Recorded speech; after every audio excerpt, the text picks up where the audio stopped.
And we're live. Good morning, everyone. Good afternoon, depending on where you are. And welcome to Of the People with Robert Chernin and Ericka Redic. I'm not Robert. I have a little more hair than him, but he's smarter and better looking than me. And we're balancing the show, obviously, with some good looks from Ericka Redic, who will be on shortly. And if you're listening on the radio, you're missing a lot. So we've got a really good show today. We're going to take on the Dobbs decision. 2 years ago yesterday, the Dobbs decision was made by the Supreme Court that did away with Roe v. Wade. And we have two experts on today that represent the Northeast with a little bit different attitude, a little different states that they represent and work at. And we're going to get some real details as to what's happened since the Dobbs decision when the Supreme Court decided that it's a states' rights issue and has moved to the states. So today we're going to have on the show Mary Beerworth, who is the executive director of Vermont Right to Life and has been in that position for quite some time, and we'll bring her on shortly. And in the second segment of the show, we're going to have Jason Hennessey, who's New Hampshire Right to Life. So two different states next to each other, but very, very different, and we'll get a little perspective from both of them. I want to bring on our co-host and probably the star of the show, Ericka Redic. Are you there, Ericka? Yes, Jay, you are so good for my ego. You know that? I love think it when you host. I would assume that the best thing for your ego would probably be a mirror. I think that would really, and I'm just kind of being reflective of our great producer of the show, Ben Redic, your husband, who always says great things about you. So I'm assuming that you're newlyweds and that's what it's all about. I think this is going to be a very good show, and I think it's going to be very educational. I think it's an opportunity for us to learn what has happened and how it affects everyday people and what's going on in the states. And I'm really excited that we're going to bring Mary Beerworth on. I've known Mary for quite a while, probably 25 years now. She's a dynamite force in saving lives of children, and has been for quite some time. And so if we can bring Mary on, that would be great. How are you, Mary? I'm well. Thanks for having me on. I saw you yesterday on a local television program, and you were up against some of the people from Planned Parenthood who are working very, very hard to fight the force of life and doing whatever they can to say, we really don't need babies. It's not what we do. And you held your own, and were very, very strong in representing those of us who believe in the sanctity of life and how important it is to empower women so that they have the ability to really have true choice.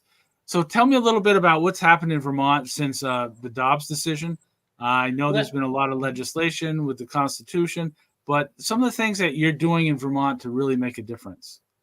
Well, there's no question that abortion is legal every which way here in Vermont. It always was by court order going back to 1971. Then it was legal through all 9 months of pregnancy by statute. Now it's legal under a constitutional amendment.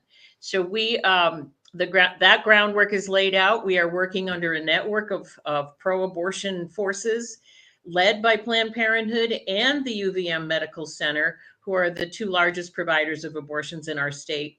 And of course, as I like to point out, the funding goes in one direction. We now have a state that has chosen for women the choice the state thinks a woman should make, because the money goes to the UVM Medical Center and to Planned Parenthood in rather large numbers. We're floating them. Mary, I think that's one of the things that people, I really encourage people to check what your state funds, because if the state only funds abortion clinics and not pregnancy resource centers, if we're not funding people who want to keep their babies, you're right. They have made the choice that the state chose. They've chosen what they prefer for women to choose. And so they can no longer call themselves a pro-choice state. They need to call themselves Vermont a pro-abortion state. But the roots of everything that's happening here go all the way back to the Eugenics Project, which was in full force 100 years ago, rounding up the poor, impoverished, and procreating children, mothers and fathers, placing them in institutions and offering them the choice to be released into freedom if they would be voluntarily sterilized. So this has all those ingredients in it still as we move forward, preferring abortion as the choice women should make as a state government. And it's been and don't people, and tell me, Mary, you may not know the answer to this, but Vermont went as far as to remove the personhood status of the unborn. So not only is abortion legal, Vermont has gone as far as to say that unborn babies are not human beings, essentially. Is that common in other states? Is that normal in other places? No, in 38 other states, an unborn child is identified as a human person for the purposes of being involved in a criminal activity that takes the life of that child. That's something that Vermont legislature has rejected, despite a number of incidences where crimes have been committed, unborn babies, wanted, loved, expected unborn babies have been killed, either drunk drivers, drug drivers, deliberate murder.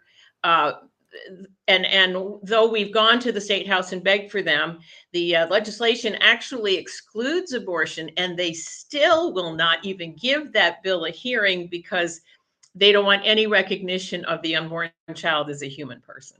Yeah, I think one of the things for me, Mary, that is very troubling is that, I've been very much in support of Right to Life and what we're doing in Vermont and what we're doing nationally. And the fact that this governor and this legislature is forcing me to pay for abortions through my tax dollars is really outrageous in my mind. And when they give money to Planned Parenthood, which they do on a regular basis to allow them to use money that ends up directly for abortion, it's forcing me to support it. And that is not the way it should be. Can you tell us a little bit about the relationship between Planned Parenthood and the eugenics projects that you talked about earlier?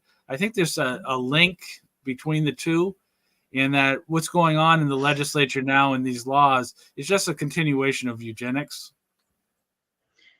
It is, Jay, and we would like to point that out more specifically in the next year or the coming years. In the early days, 100 years ago, Margaret Sanger, the founder of Planned Parenthood, was closely connected to Henry Perkins, a UVM zoology professor who was the impetus for the program. The books have been written, the letters between the two have been published. Margaret Sanger was studying. Wait, I'm sorry, Mary. I'm going to let you finish. But did you just say a zoologist? Wow. So, okay. So Margaret Sanger's best friends with the UVM zoologist. Yeah, so it includes the study of biology and evolution and all the things that go with that. So he came up with this idea that you could track someone's genes, and that your inherited genes were the reasons where you were poor or not doing well in school, or your father was drinking too heavily. The government wound up gathering evidence on already targeted families so they could come into town and charge them, like the mother for being an unfit mother, the children for being juvenile delinquents, the father goes to jail, and they broke up these families, and their condition of release was to voluntarily choose to be sterilized.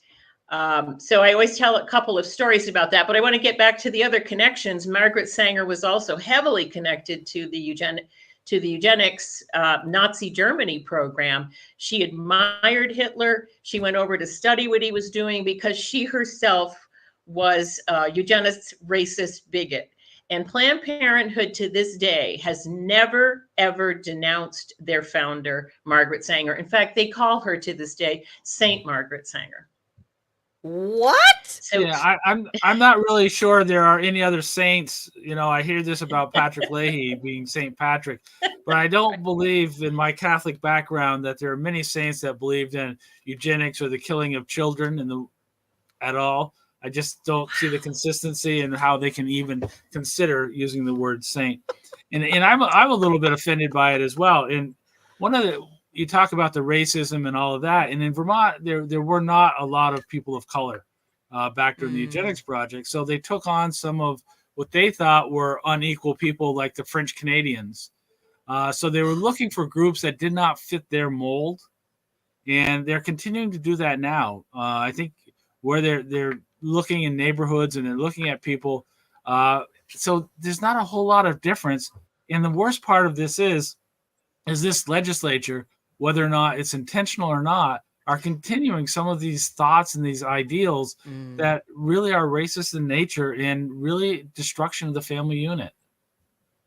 Well, tell me where else the idea could come from to shut down community supported by donations, the pregnancy resource centers, of which we have 8 now in the state, who offer women all the support. Women freely walk in and are freely given support, not only through the pregnancy, but for help raising and parenting children. And they have relationship advice. And while Planned Parenthood we have some of the largest number of abortion clinics in the United States of America and in the world, operating with taxpayer dollars, and yet they can come up with a piece of legislation that aims to shut down their competition. Now, one of the testimonies from Planned Parenthood was that a question was asked in committee: how many women choose life? How many women who are pregnant, who come into Planned Parenthood, are choosing to carry to term? And the answer from the lobbyist was, we don't know, because we refer them elsewhere if they choose to carry their baby to term. So what does that tell you? They offer zero support for women who are pregnant, and they are an exclusive abortion clinic. And yet they came in to encourage the legislature to shut down the pregnancy centers because they're not providing the full range of pregnancy services. So Planned Parenthood isn't either. So then who's supposed to care for the women who want to keep their babies? They're on their own, unless if they do manage to shut the pregnancy centers down, they are going to be on their own. We are in court right now. We were able to provide Alliance Defending Freedom and an organization called NIFLA, which represents the pregnancy centers in court. And we were able to provide all the testimony and make it their path a little easier of everything we had heard in the committee process. But they're representing 2 centers in court, trying to get this law overturned. And we went through the initial hearing. The state moved to dismiss, which is very common.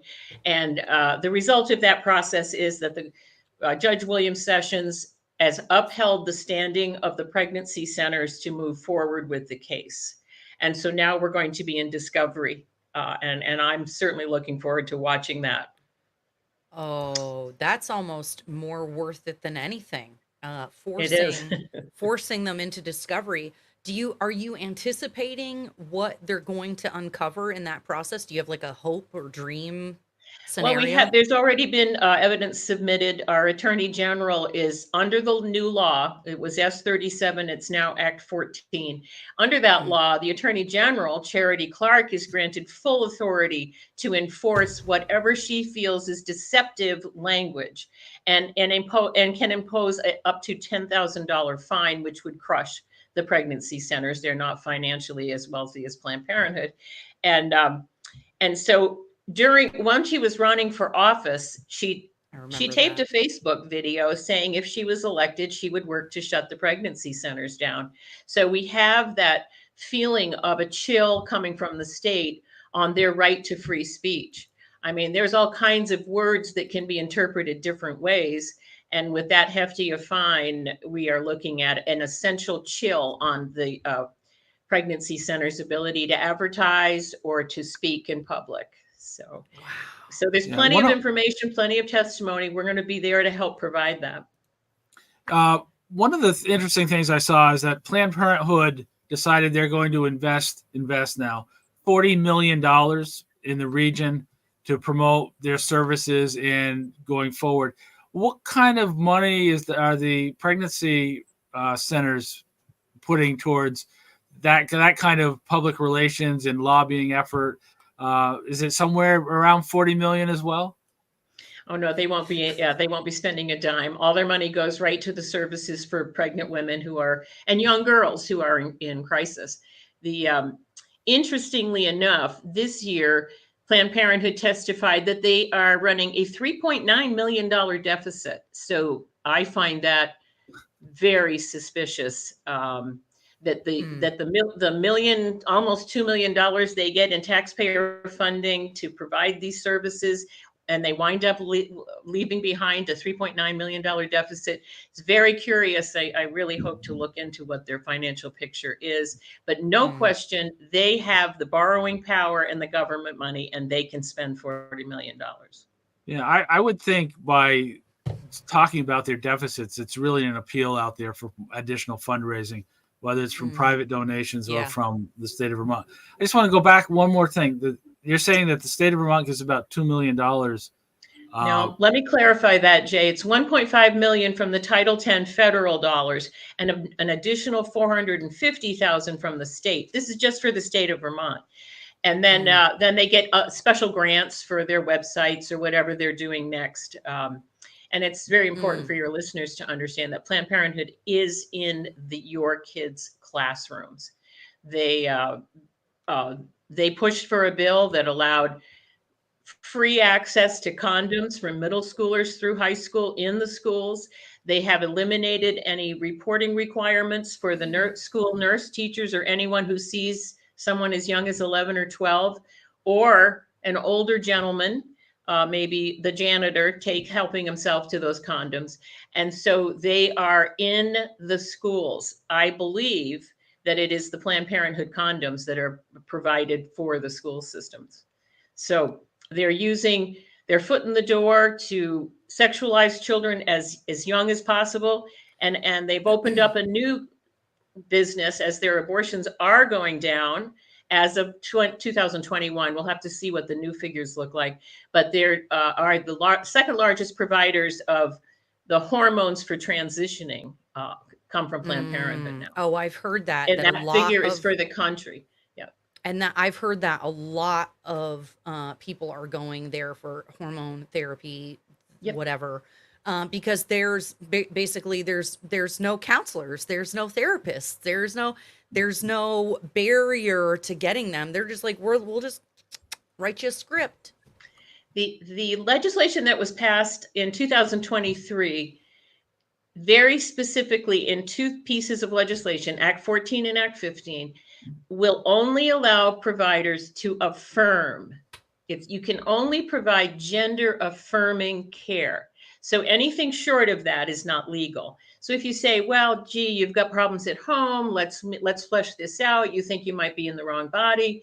Let's see if there's some other triggers that are causing you to think that. Let's see if there's influences on you. None of that can be done. If someone says, I really feel like I'm supposed to be a boy, then you can only affirm that. Vermont's pretty far down the road. What is, hold on. I can't even, okay, what is it called? What is that kind of therapy? Conversion therapy is banned. Yeah. That's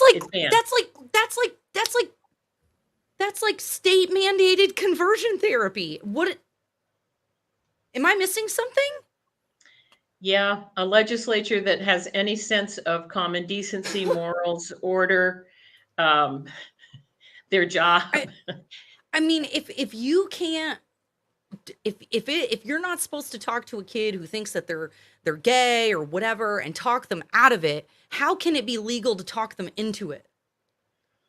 They don't. They believe there's a slight difference. They do think that they are that there's a risk of suicide, and they have to say only a positive, I'll help you. And parents, of course, are being left in the dark. It is a state of Vermont education policy that you can keep a separate file, a file for the parents to see and a file for the school. If your child wants to be Jane instead of John, that's in the file at school, and the parents don't know it. We're gonna be taking a break shortly, Mary, and it's been great having you on. And I know you're out there fighting, and you are the voice and the face of those of us that don't have the opportunity to fight back as strong and hard as you are. How do we help you? How do our listeners and viewers help Vermont Right to Life? How can they contact you? How can they be part of making a difference the way that you have been? Well, I'm not alone. Please don't think I'm alone here. We have chapters across the state. We have a young woman who's starting up a chapter in Rutland. Again, we used to have a very strong chapter, but she wants to revive it. And so you can get in touch with us through our website. It's www.vrlc.net. You can call us. You can find us easily, but we are a force in a stronghold in several counties in this state. And we have a unbelievable board of directors. They pull their weight, and we're going to be here and be the voice for the unborn. We're going to be in the state house, no matter how painful it is, so that we know what's going on and we can share it with you. And please, the best thing you can do is become informed. And the best way to do that is just keep hearing it and then go out and listen and vote. And if your candidate if running for office has liberal leanings to this extent, we call Planned Parenthood the fourth branch of government. Find out, ask them. We used to laugh, but now it's come true. It's true. It's true. Well, Mary, it's been great having you on. I don't know how to get out of these breaks, so Eric is going to take it from here. But go to vrlc.net, sign up, donate, do whatever you can, get involved. So thank you again, Mary. Greatly appreciate you being on. Thank you, Ericka. Thank you, Jay. Bye. Thank you, Mary. And we're going to hear a little bit more about Israel Appreciation Day coming up in September. Why Israel Appreciation Day? Because no one is telling the Israel story about why Israel's existence is so important, not just as a Jewish state and not just as an ally of the United States, but for all the positive achievements Israel has contributed to the world in science, technology, medicine, human rights, religious freedoms, rule of law, democracy, and so on. We need to start winning the public relations information war and change the narrative, especially among our younger generations. We need to get the information out there and arm those people who understand the seminal importance of Israel to the world. And being the Jewish homeland doesn't begin to tell that story of why Israel is so important. It's something we all can come together on, and honestly, it's something we all must come together on. It is imperative the general public understands the nature of the very special relationship between Israel and the United States and Israel's importance to the world. So please join us on September 18th in Washington, D.C. as we celebrate Israel Appreciation Day. You'll also be able to find us live on all the streaming channels, including Roku, Apple TV, Dish Network, and others. Because never again is now.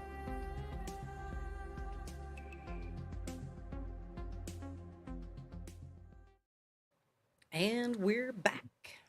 Yeah, every time I see the Israel Appreciation Day information, it just strikes me about how important it is. Some of the things that are so important is, where we are with our values and our beliefs, with the life issue, but also the relationship with Israel and peace in the world, and how we can stand with our friend, the only true democracy in that part of the world. So that's right. That's really important. It was great information from Mary. I think some of the things that they're doing there in the relationship between Planned Parenthood and eugenics, and we didn't talk very much about the fact that a lot of the Planned Parenthoods are in our poorest areas, and that they actually target the minority folks in the inner cities and those kind of things where they build their facilities and spend a lot of their money trying to push abortions in some of the communities that need help more than they need abortions. Well, and I was very surprised to hear her say that they are spending $40 million or whatever it was to advertise in the Northeast. I'm like, we must have the most Planned Parenthoods per capita. There's one in like every town in Vermont. Do we really need to be advertised to? I don't think so. Well, and I also wonder, because Vermont's laws are so liberal and the left is forcing whether, there's abortion tourism that's going on. Oh. I can't think of anything sadder than that, That's about the saddest thing. Yeah. That is really interesting. That's a really interesting question. There was some other stuff she said. There was something else I was trying to bring back to mind that was really surprising to me. I just here's the thing, and this is what I'm really curious about pro-life people. You know what? Because I've worked with Mary a little bit. I've had her on my show. I know a little bit about what they do, but less abortions are happening in places in the South where there's more Jesus. Now, I'm not saying religious people or people of faith are more likely to believe that a baby is a human being. But I feel like we probably kind of are more likely to believe a baby is a human being if we are, believe in Jesus or we follow Jesus. Am I crazy? Do you think, like, if we just had a big missionary trip come from the South to the Northeast, maybe, we could fix some things? Well, I personally, in my personal story, as I was pro-life long before I was a regular churchgoer and a strong believer. I've always been a believer, obviously. But I think there's a large group of secular people out there that realize taking the life of a child is not a religious thing. It's pretty basic that you just don't kill. And it's either a child or it's not. And if it's a child, how can we possibly think of taking its life? So, it's interesting. I was at a picnic with Mary this past weekend, and we celebrated the birthdays of all the babies that were born in the last 2 years that would not have made it had it not been for the Dobbs decision. But I want to bring on our next guest, and it's a little bit different in New Hampshire, but it's an ongoing challenge. Some of the fights that are going on in their legislature are very upfront and forward. Their governor considers himself pro-choice, but is not come out with, he supported 24 weeks, and we'll get into more of that with Jason, which is different from the Vermont governor. So I want to bring on Jason Hennessey from New Hampshire Right to Life. Tell us a little bit about what's going on in New Hampshire, what's making a difference over there, how New Hampshire Right to Life is engaged in the fight and making a difference every day over there. So welcome to the show, Jason. Tell us a little bit about, some of the work that you're doing in New Hampshire and how it's making a difference. Sure. Thanks for having me on, Jay and Ericka. It's an honor to be joining you and your listeners. Yeah. So here in New Hampshire, we have kind of the distinction of being a purple state. So I talk to pro-life advocates like Mary in Vermont and down in Massachusetts, and it's a very different story. Here in New Hampshire, we actually have a chance of protecting babies and moms from abortion. And so in the last 2 years, it's actually been a battle. 2 years ago, we passed what's called the Fetal Life Protection Act. Actually, it's 2021. And that was the first protection New Hampshire had in, I think, since Roe v. Wade.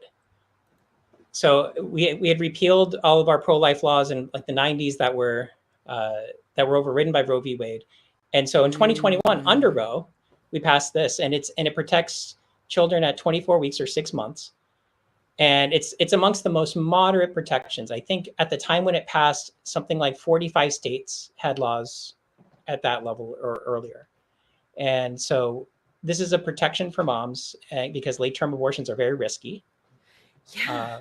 And it has exceptions for the health of the mom and for fetal anomalies. Well, it's funny that you say that, Jason, because I just saw an WMUR story recently, and a lot of the Annie Kuster, however she pronounces her name over there, and a lot of the liberal Democrats are out there saying abortions are completely banned in New Hampshire, that you can't have an abortion, and that, there's these far right-wing aggressive religious fanatics are stopping a woman from having an abortion. That seems a little contrary to what you're telling me, that there's a 24-week restriction. How do those two things play out? Well, Jay, have you ever heard that phrase? It's hard to understand something when your paycheck depends on not understanding it. Whoa. So if you look at who funds the Democrats here, like take a look at 2016, for instance, Maggie Hassan versus Kelly Ayotte for a U.S. Senate seat. The abortion lobby funded Maggie Hassan for over $5 million. I mean, I don't know about you, but to me, $5 million is a lot of money. And Yep. you wonder why they're so out there and so extreme, even fighting a 6-month protection that barely affects anybody. Yeah, It's because they have to give lip service to their funders. that's right. Yeah, I think one of the Abby Johnson said it best, and I just drew a blank as the name of the movie that she was in, that they're a Unplanned. nonprofit, and nonprofit is a tax status, not a way a business is done. And the amount of money that they put into campaigns is an investment that they're looking for a return on investment, just like any other for-profit business would be doing. And $5 million, you may be up against it again with at least that kind of money, because we talked about earlier that, the $40 million that Planned Parenthood is putting into lobbying and advertising in New York and New Hampshire and in this region is going to be very hard to fight against when they're telling lies like, you cannot get an abortion in New Hampshire. Yeah, I mean, just like that Senate race, it's an investment for them. If you look at the same organization, I overheard you and Mary talking earlier, that same Planned Parenthood organization that they have, we also have. And they spend over $2 million a year just on lobbying. That's a huge amount of money. And we actually, so you were talking about how their government funds them. We actually cut their funding off 2 years ago.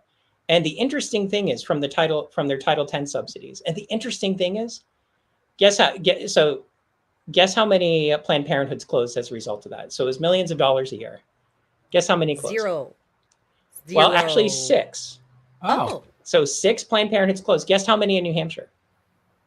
How many? 1. So what that tells me is that most of that money was actually being used to subsidize non-New Hampshire places. Well, and this is one of the things that always drives me insane, Jason, is, I'm an accountant by trade. Okay. So money is fungible. And I have nonprofit clients, right? And a lot of those nonprofit clients have for-profit subsidiaries so that they can do certain works and things and that. And if you donate to a lot of times people are donating to the political action fund of Planned Parenthood, not Planned Parenthood. So it's like you're donating money thinking that you're doing something, or you're donating money to Planned Parenthood. They can just divert their other resources towards campaigns, towards advertising, rather than actually giving services. Right. And then they just use the donations for the services. Sorry, go ahead. Yeah, and it's obvious that those Title 10 funds are extremely profitable. I mean, if they had to close 5 out-of-state centers when we cut off their Title 10 funds, which are supposed to be fee for service, they're getting reimbursed for a pregnancy test or something. Obviously the reimbursement amount is higher than is more than it costs. Exactly. Oh my God. So then. That just makes it even more stupid. So that's like proof, basically. It's proof that they're taking money that they get from the government toward these things, even though they're not supposed to. Yep. And those 5 centers, Jay, you can thank us that those were in Vermont. Yes. The other 5. Yes. which was very, very good. I don't know how much it limited, the number of abortions in Vermont, but if you were able to save 1 child, 5 children, whatever it is, the investment is worth it. And to invest it in supporting some of the pregnancy centers that are in New Hampshire, and I know you're doing a lot of work with the pregnancy centers, because you know how important it is to empower women and to make a difference in giving them the assets and the products and the support, both financially and emotional support, that it's a tough decision for women to have a child, especially when the outside noise is so loud. And sometimes they want to make it so that the easy decision is to have an abortion, when it should be supported and there needs to be resources there. Tell me a little bit about, do you have a network in New Hampshire of pregnancy health centers? How does that work? Are they Yeah. getting support? Tell me a little bit about that and what you're doing. So Jay, I think you hit the nail on the head there. So there's a study that I saw recently that says that only 1/3 of women who get abortions wanted the abortion. Wow. And so what that tells me is that anything we can do to step up support and empowering women to choose life is going to have a huge impact, not just for the child, but for the mom too, because a lot of women end up regretting their abortions for years. And so if we can help prevent these unwanted abortions, that's a huge step. And we have 15 pregnancy centers here. And as far as I know, they basically take no tax money. I think one gets like $1,000 or something, but for the most part, they are completely tax money free. It's 100% free to the clients. And what they do is they provide strollers and diapers and formula and baby clothes and parenting classes, and some even help with housing. These centers are there to empower women, and it's especially troubling to me that now we have some Democratic leaders here in New Hampshire who are coming after them and saying we want to regulate them, we want to shut them down. Where I just can't understand that. Yeah, we hear it all the time, and I don't know how many times I hear, unwanted pregnancies and unwanted children and all those kind of things. But for you to bring up the fact of how many are unwanted abortions, I think that is something that we need to talk about. And I don't hear it. Go ahead, Ericka. Yeah, I'm sorry, Jay. Think about that. Think about that. If there are 1 million abortions a year, that means 600,000 children could have been born if the mom felt like she had the support that she needed. That is the entire state of Vermont. Wow. Wow. I can't even wrap my brain around that number. And then thinking about, when we were talking to Mary, we were talking about the connection to Margaret Sanger. I feel like Black people wouldn't be a minority anymore, right? Because we know, like, in a lot of places, Jay, you were saying they're putting Planned Parenthoods in minority neighborhoods. Think about how many, oh my God, it's like, oh my God, they're like white supremacists. I hate to say that, but I mean, they were back in the day. I can't even, I'm beside myself right now. I'm sorry, you guys. This is just crazy. Yeah, I mean, there's definitely a racial component there, Ericka. I think a Black child is 4 times as likely to get aborted as a white child. And if you look at Planned Parenthood and Margaret Sanger's first project, it literally was targeting Black families to make sure there were less Black people. So crazy. I mean, it's crazy that it's continuing. I mean, it's still there. And then they won't admit it. Like, that is your legacy. That is your legacy. Just cop to it. Like,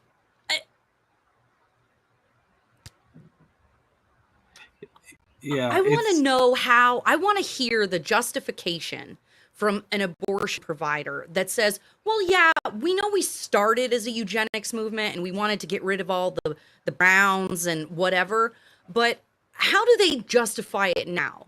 Oh, yes, it was intended to get rid of people. It was intended to be population control, but it's not that now. This is what it is. Has anybody ever heard? Yeah, it's undesirables.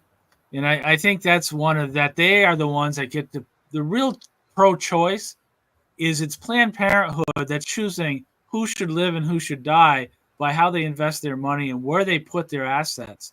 So the only real choice out there in most cases is by Planned Parenthood. And I think what Jason is talking about with the pregnancy health centers is that maybe we're finally getting to the point where we're giving women truly a choice.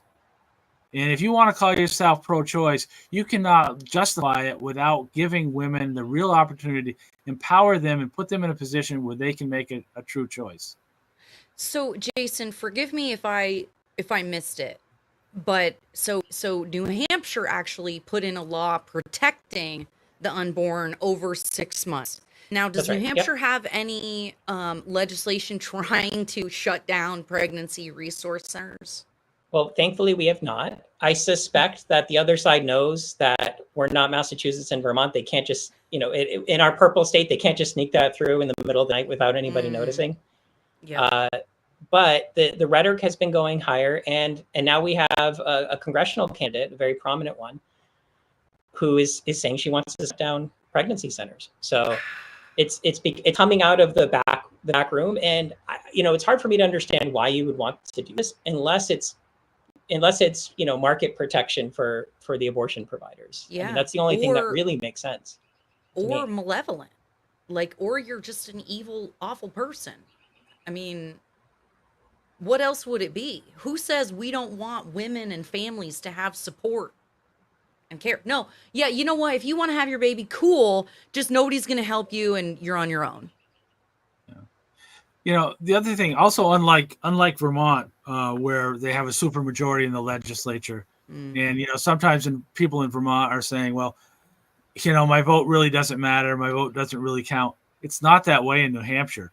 I mean, the House is very likely vulnerable to being swung back to control by the Liberals.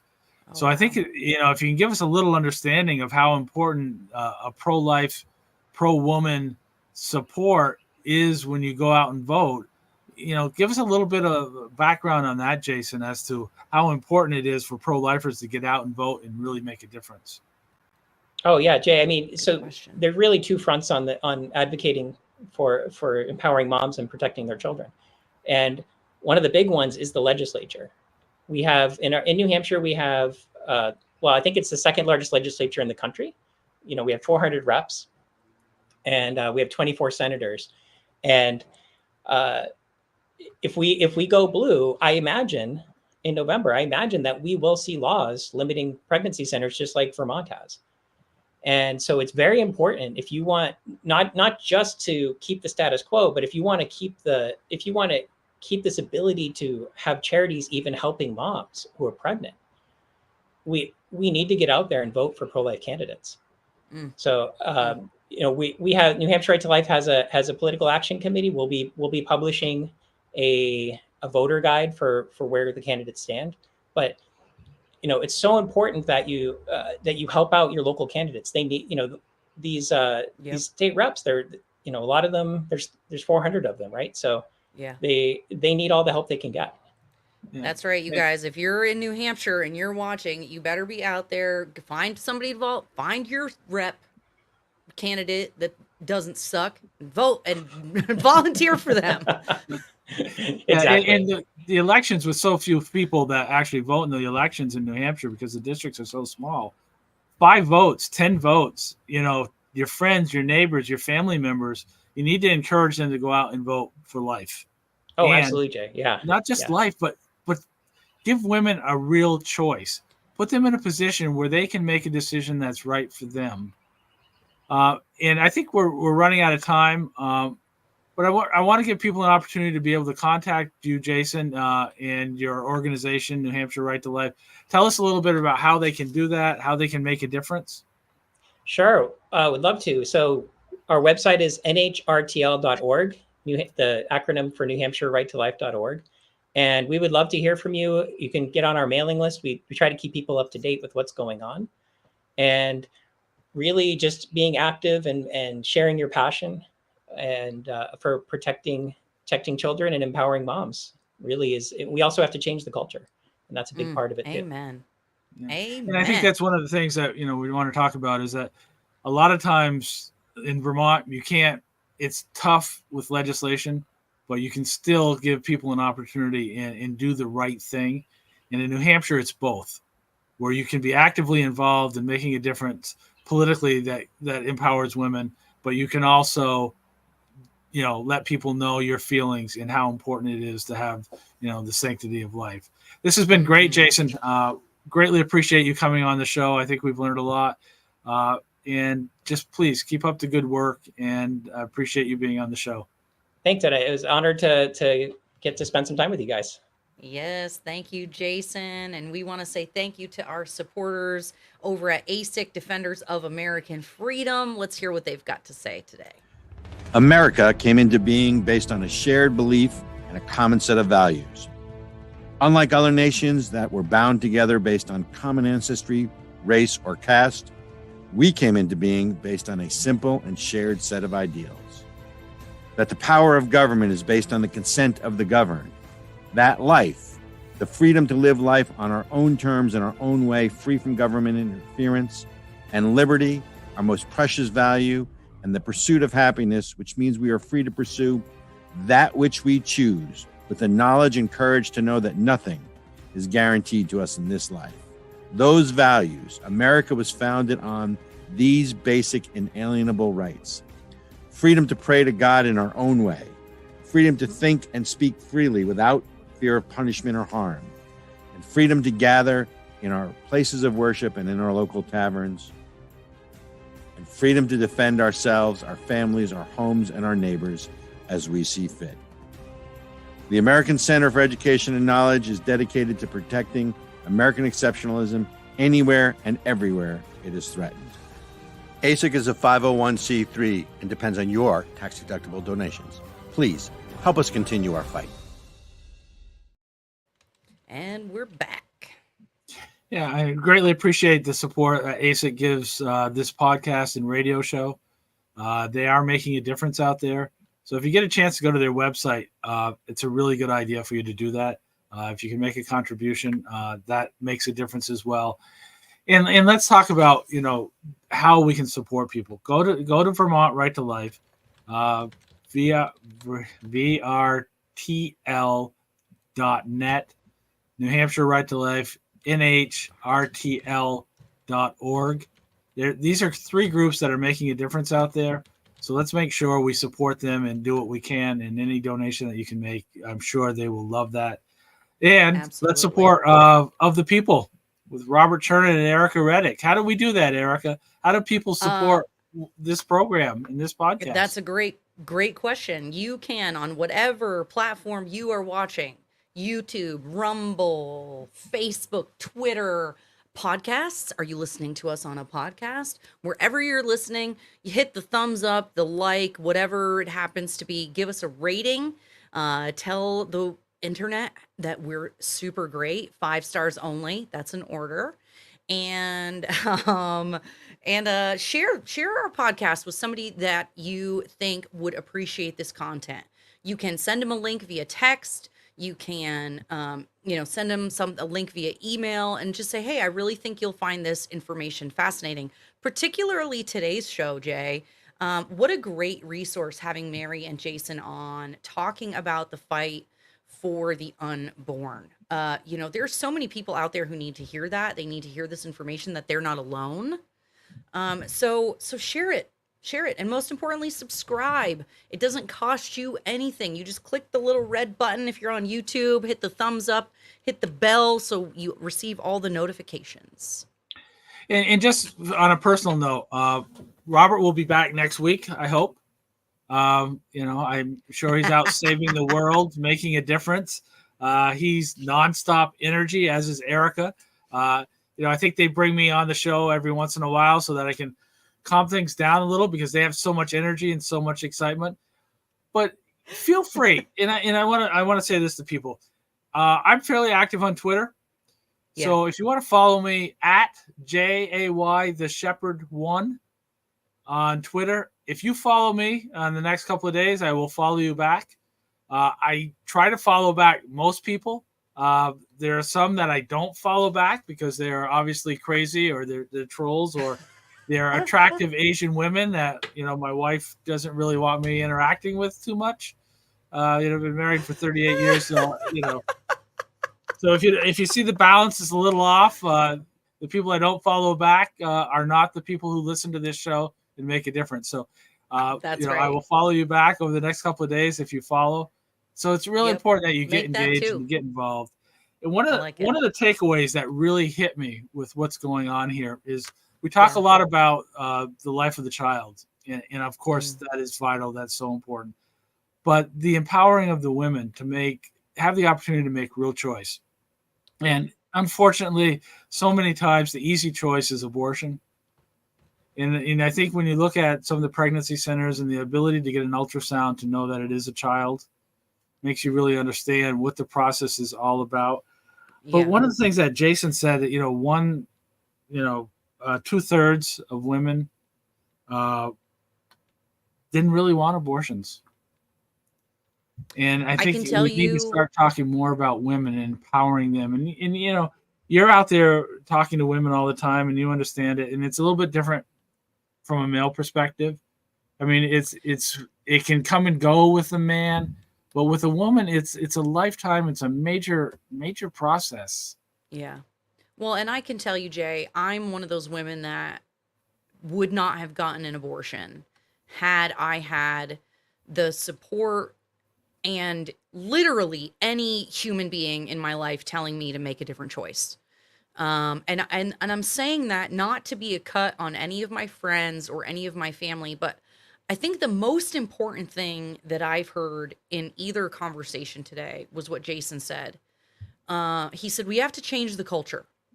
We have to change the culture, because that was the case for me. I lived within a culture, Vermont, where Planned Parenthood has 1 million clinics and this is just blah, blah, blah, right?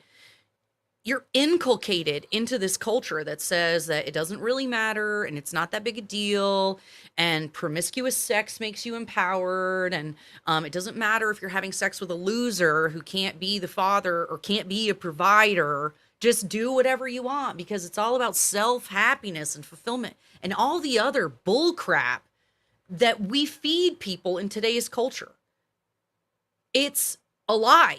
You will not be fulfilled by having more sexual partners. You will not be fulfilled by your career. I have a great career. I have a great job. I make great money. And I can tell you that at 46 years old, now that I cannot have children, my greatest regret is that I had an abortion. We have to stop lying to women, telling them that they are not capable, that they're not good enough, that being easy makes them empowered. It's a lie. And the fact that people don't have enough courage to say that out loud, that candidates won't say those things and admit those things, like that's the problem. The majority of Americans are not for abortion up to the point of birth, and yet they run around saying nothing about it. It's our culture. It has to change. And I think that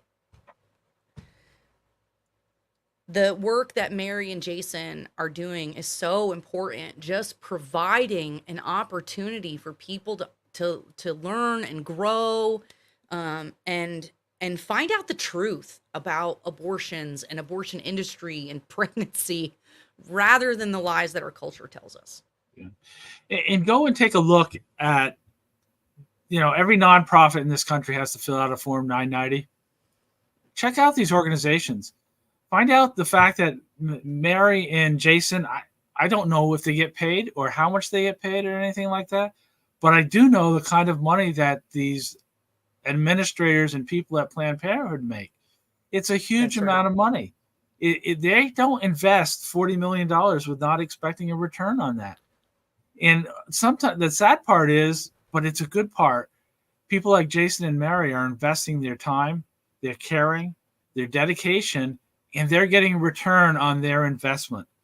We all need to be involved in that. We need to invest, whether it's financially or emotionally or just talking about the issues that these are children we're talking about, but also we need to talk about the women that are permanently affected by this. And I think you're a living example of that, Ericka, where, it's just one more challenge that we don't need to give women.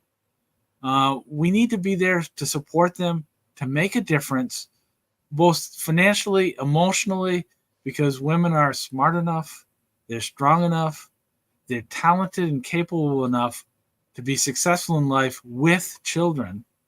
That's and right. To give them the ability to do something with their lives is not hindered by having a child. It may be different, but it is not hindered. I mean, think about this, Jay. Think about growing up and the kind of things that you'd see on television or on the radio, like the media that you consumed. Can you have imagined you know, years ago when you first became a pro-life advocate, when you first started getting involved in politics, like, was it, was it so anti-human back then? Was it so like, there's too many people, we just need to get rid of everybody? You know what? Everyone sucks anyway, so why are you having, like, was it like this back then? Has it always been this way? It has not been always this way. And the biggest part of it is the whole money involvement and the pervasiveness of lies and the ability to lie without having to live with that. And there's no moral compass these days where they will come out and, you know, so much of this, you know, like in New Hampshire, where their congresswomen and senators are saying, oh, abortions are banned. You can't have an abortion. You know, people are hemorrhaging in the parking lots and the hospitals won't accept them. Annie Custer just came out and said that yesterday. What's a woman to do, you know, in late term? They kick her out of the hospital and have her have a hemorrhage in the parking lot. They blatantly lie. They spread these things that are untrue, and they back it up with millions and millions of dollars. They did the same thing in Ohio. They've done it in Vermont. They've done it all over the country. And you're going to see there's going to be wars over some of these things in Florida coming up. And the lies in the untruths that are being told by the pro-abortionists is overwhelming, and it's hurting women. It's going to continue to hurt women. We know it hurts children, but they don't care. Obviously. And do you think it's the increase in content and media? Do you think now, do you think it's like they're just able to lie in so many more places now and no one holds them accountable? Like, okay, this is what I'm thinking. I'm trying to make a complete sentence. Back when I was younger, we had 3 television stations, like 4 radio FM stations. Okay, there was no internet. There was no Google, right? There was no YouTube. There was none of this. Wow, are you old? It's true. I know. I look very young for my age, but so there was only so many avenues for information to even get to people. Now there's endless avenues of information to get to people. And you kind of can pick and choose and silo yourself so you never actually hear the truth or a different opinion. So is this just another case of the internet making everybody dumb and evil? It's not just that. It's journalism. A couple of weeks ago, I had a person call me from a very well-known media source. And I didn't know who they were. And so I said to her, are you a journalist? She says, I'm a reporter. I says, well, I only want to have a conversation with a journalist that's going to give both sides equal treatment in all of this. And too much today is about commentary. It's about confirmation bias by liberal media that's out there that are going to say, this is what my belief is, and I'm going to go out and try to find a way of showing and reinforcing my values and my beliefs. So, you know, I know we have to go very shortly, and this has been a very, very good show, I think. I think, you know, we've talked about an issue that's very, very important to me, and I think it's very important to you as well, Ericka. And, you know, I want to greatly thank our guests, Mary Beerworth, who has been in the fight for a long time, and day after day, year after year, is making a huge difference in Vermont. And Jason, who I've just recently gotten to know a little bit better, who's doing the same kind of work in New Hampshire, and his work with both supporting pro-life politicians, but more importantly, what he's doing with the pregnancy health centers. And it's huge, and it is wonderful there. So that's all I have for today's show. Ericka, your thoughts? Yeah, I agree. I love Mary and Vermont Right to Life. Oh my gosh, what was the name of the pregnancy resource center that we visited? Aspire Health or Aspire Now, I think maybe in Chittenden County in Vermont. Yep, that's right. They are doing God's work, you guys. Go to their websites, donate to them. If you want to see babies being born, donate to them. If you want to see women and families having the support they need, instead of choosing abortions, fund the people who help them. Go donate. donate, donate, donate. And also donate to ASIC. Yeah. Because it'd be cool if we could, support the people who support us. Like, share, and So subscribe. definitely, that's right. Like, share, and subscribe, and come back. See us again next week. And don't forget to catch us on the radio this Thursday. Yeah. All right, you guys. We will see you later. Hopefully, Robert.